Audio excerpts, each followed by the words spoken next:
What keeps us from mastering the art of conflict transformation? Fear. Conflict feels dangerous for most people. We flee from it if we can. If we can't run, we either give in or prepare for war.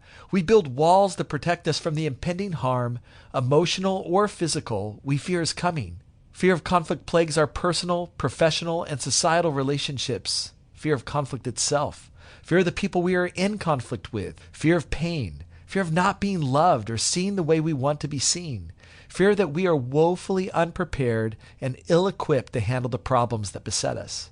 When we let that fear of conflict and the people we are in it with take hold, our ability to actually solve the problems that underlie our disputes diminish dramatically.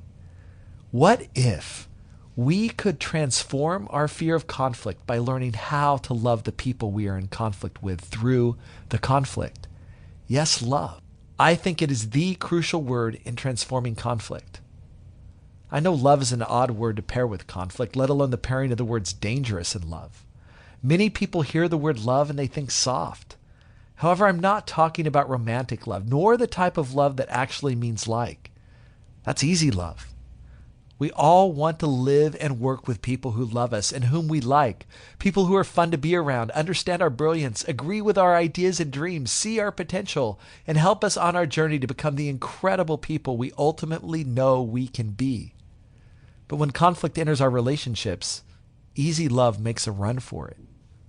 Love becomes a lot more challenging when the people we live and work with don't love us back, or when we don't like them. They don't get us, or they drive us nuts. They don't believe in our ideas or dreams, or even worse, they get in the way of our journey. Here's the paradox that makes conflict feel dangerous. When conflict comes, our instincts are to run or fight, to stop loving. To transform conflict, we need to turn toward others, put down our physical and emotional weapons, and really love the people we are in conflict with. I call that sort of love dangerous love, a love that overcomes fear in the face of conflict. Nothing is safe in dangerous love. Dangerous love requires more than courage. It demands fearlessness. It is scary. It takes risks. Dangerous love transforms conflict by calling upon us to let go of our self-preservation instinct inspired by fear. What will happen to me if I let down my walls and help the person I'm in conflict with, and instead embrace us preservation? What will happen to us if I don't?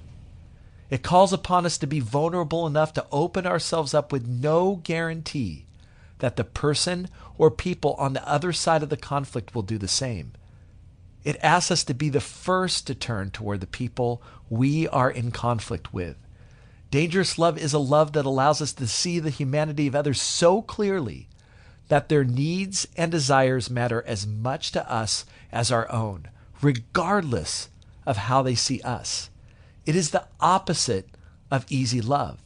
It is choosing love over fear in the face of conflict. It is choosing we over me.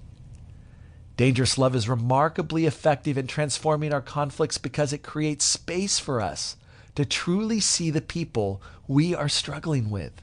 When dangerous love takes hold, our views of ourselves, others, and the conflict itself transform.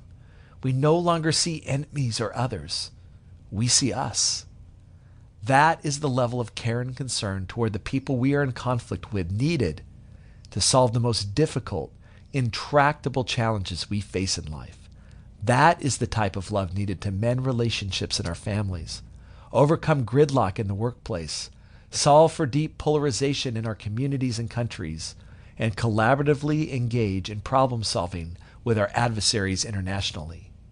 I have come to believe that dangerous love is the only way that we can transform destructive conflict into constructive conflict.